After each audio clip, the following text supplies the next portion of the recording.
காலை பானம்ங்கிறது நம்ம கடந்த 200-300 வருஷமா வெறும் டீ காஃபி குடிச்சிட்டு இருக்கோம். 200 வருஷமா டீ காஃபி தான். பல நேரங்களில் எங்கள் மருத்துவமனையில் நாங்கள் வந்து மருந்து எழுத போகிறதுக்கு முன்னாடி பேஷண்ட் வேகமாக சொல்லுவாங்க, சார் இந்த சித்த வைத்தியம்னாலே எப்படியும் ஒரு பத்தியம் சொல்லுவீங்க, எதை வேணாலும் சொல்லுங்கள் சார், இந்த காப்பியை மட்டும் நிறுத்திடுன்னு சொல்லிடுறாங்க, நான் போகிற வழியே எங்கே பஸ்ஸு குறுக்க விழுந்துருவேன். அந்த அளவுக்கு நான் காஃபியில் பைத்தியம் வாங்க. அந்த அளவுக்கு காஃபி டீ இல்லாமல் இருக்க முடியாதுங்கிற ஒரு சூழலுக்குள்ளே நம்ம மக்கள் இருக்கோம். 200 வருஷத்துக்கு முன்னாடி ஏதோ ஒன்று குடிச்சிருப்பாங்கல்ல, காஃபி டீ இருக்கா, 250 வருஷம் ஆயிருக்கும் வாங்கிட்டு போனால் இப்போ வந்துரு. அதுக்கு முன்னாடி என்ன அருந்தினார்கள் அப்படின்னு யோசிச்சு நம்முடைய தமிழ் சமூகம் எதை குடித்தது என்று பார்த்தா சித்த மருத்துவத்தில் ஒரு குறிப்பு இருக்கு. தினம் தினம் காலையில் அவங்க குடித்த ஒரு பானம் வந்து கரிசாலை முசுமுசுக்கை பானம். கரிசலாங்கண்ணியும் முசுமுசுக்கைன்னு ஒரு கீரை இருக்கு.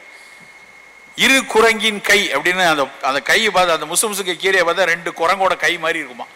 இரு குரங்கின் கை அப்படின்னு இன்னொரு பேர் அதுக்கு. இந்த முசுமுசுக்கையும் கரிசலாங்கண்ணியையும் தேநீராக சாப்பிட்டுருக்காங்க. கரிசாலைக்கு வள்ளலார் சொன்ன பேர் வந்து தேகராஜன், போகரே சொல்லியிருக்க தேகராஜன். அவ்வளவு சிறப்பான அந்த மூலிகை, அதை டீயா தான் சாப்பிட்டுருக்காங்க. டீங்கிற பேர் கிடையாது, குடிநீர் அப்படின்னு சொல்லுவாங்க. இப்ப நம்ம நிலவேம்பு குடிநீர், கபசுர குடிநீர் சொல்றோம் இல்லையா, குடிக்கும் நீர், அப்படியாக குடித்த பானம் கரிசாலையும் முசுமுசுகையும். காலையில் அதைத்தான் பானமா குடிச்சிருக்காங்க. இன்றைய அறிவியலை வைத்து அந்த கீரையை பார்த்தா, கரிசலாங்கண்ணியும் முசுமுசுகையை பார்த்தா அவ்வளவு சிறப்பு இருக்கிறது. குறிப்பாக கப நேரத்திலும் உடல் பித்தம் அதிகமா இருக்கிற நேரத்திலையும் அந்த 2 பானம் கரிசலாங்கண்ணி டீயோ இல்ல முசுமுசுகை தேநீரோ அவ்வளவு உடல் சிறப்பை கொடுக்கும். கரிசலாங்கண்ணிங்கிறது வந்து ஒரு பாடல் இருக்கு, தேரன் குடிநீர்னு ஒரு புத்தகம் இருக்கு. அதுல ஒரு பாடல்ல என்ன சொல்றேன்னா, தேகரா சச்சுரதம் தில்லிய நேர் நேர் கூட்டி பாகமுற காய்ச்சி பருகுவார் காகமுனும் சளி தீரும் காணே. ஒரு பாட்டு. என்ன பாட்டுக்கு என்ன அர்த்தம்?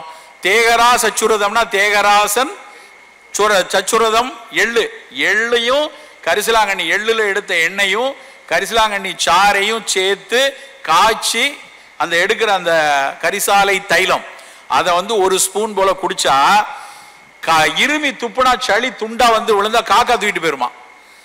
அவ்வளவு திக்கா மியூக்கோ புருலன்ஸ் பூட்டம்பாங்க. அப்படி விழுற சளிய காக்கா தூக்கிட்டு போகணும்னா அதுல இருந்து என்ன நம்ம புரிஞ்சுக்கணும்னா, அப்படி இருமி சளி கொடுக்குதுன்னா அவனுக்கு நிமோனியா காய்ச்சல் இருக்கு, இல்ல பிராங்கைட்டிஸ் இருக்கு, இல்ல கிரானிக் பிராங்கைட்டிஸ் இருக்கு, இல்ல ஒரு ஸ்மோக்கர்ஸ் காஃப் இருக்குன்னா புரிஞ்சுக்கணும். அதற்கு கரிசலாங்கண்ணி நலமாக இருக்கிறது என்றால் இது நுரையீரலை செம்மைப்படுத்தக்கூடிய மிக முக்கியமான ஒரு கீரை. கரிசலாங்கண்ணி ஈரலுக்கு எவ்வளவு சிறப்புன்னு எழுதாத நூலே கிடையாது, அவ்வளவு சிறப்பு. அதைத்தான் தேநீரா காலையில குடிச்சிருக்காங்க. ஆனா நம்ம என்ன பண்றோம் தெரியுமா, இப்போ இன்றைக்கு அந்த கரிசலாங்கண்ணி எங்க இருக்கும்னா களை செடியாக கிடைக்கும். எல்லா நெல் வயல்லையும் கரிசலாங்கண்ணி ஒரு களை, நிறைய களைகள் இருக்கு. நீர்முள்ளி, கரிசலாங்கண்ணி, சிவகரந்தை, கொட்டைக்கரந்தை, இதெல்லாம் நெல்லுக்கு கொடுக்க வரப்புல வளையக்கூடிய பொருள். நம்ம என்ன பண்றோம், களை கொல்லின்னு அதை பூரா கொண்டுட்டு கிளைபோசேட் அடிச்சிட்டீங்கன்னா கரிசலாங்கண்ணி காணாம போயிடும். அந்த கிளைபோசேட்டுடைய பாட்டில், ரவுண்ட் அப் பாட்டில் எழுதியிருக்கான், it will kill eucalyptus all plant. எனக்கு வேதனையாக இருக்கிறது. சில பேர் மாற்று கருத்து உள்ளவர்கள் இருக்கலாம், பட் எனக்கு வேதனையாக இருக்கிறது.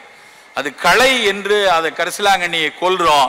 ஆனா அந்த கரிசலாங்கண்ணி பல பேர் உயிரை காப்பாற்றக்கூடிய மாபெரும் மூலிகை, அவ்வளவு சிறப்பு வெள்ளை கரிசலாங்கண்ணி.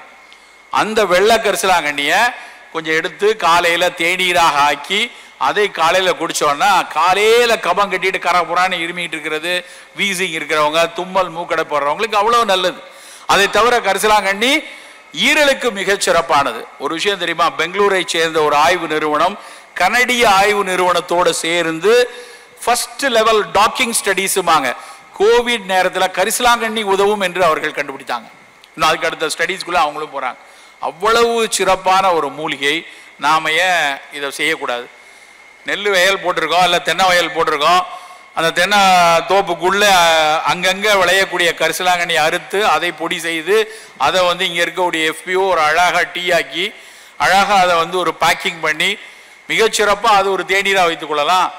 நீர்முள்ளியை ஒரு தேநீரா வச்சுக் கொள்ளலாம், நெல்லிக்காய் பொடியை ஒரு தேநீரா வைத்துக் கொள்ளலாம், ஆவாரம்பூவை தேநீராக வைத்துக் கொள்ளலாம்.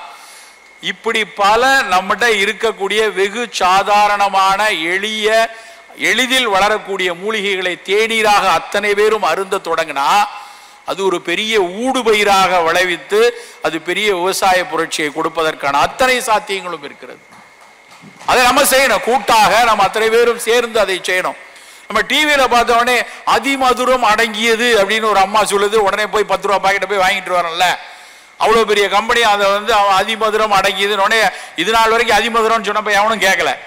தொலைக்காட்சியில் ஒரு விளம்பரமாக வந்து அதிமதுரம் அடங்கியது அப்படின்னு டக்குன்னு போய் அந்த டீ பாக்கெட்டை வாங்கி அடங்குறான்.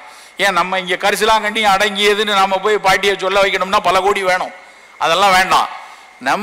நம்மளுடைய FPOஸ்ல இங்கே இருக்கக்கூடிய ஆர்கனைசேஷனில் கரிசலாங்கண்ணியோ நெல்லிக்காயோ அந்த தேநீர் எந்த அளவும் எள்ளளவும் சுவையில் குறை கிடையாது. அதுதான் ரொம்ப முக்கியம். என்ன சார் அதெல்லாம் குடிச்சா கசக்குமா? கசக்கெல்லாம் செய்யாது. அவ்வளவு நெல்லிக்காய் தேநீர் நான் குடிக்கிறேன்.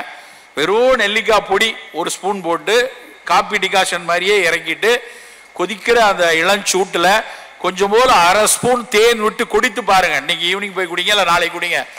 அந்த சுவையை யாரும் அடிச்சு கொள்ளவே முடியாது. அவ்வளவு சிறப்பு அது.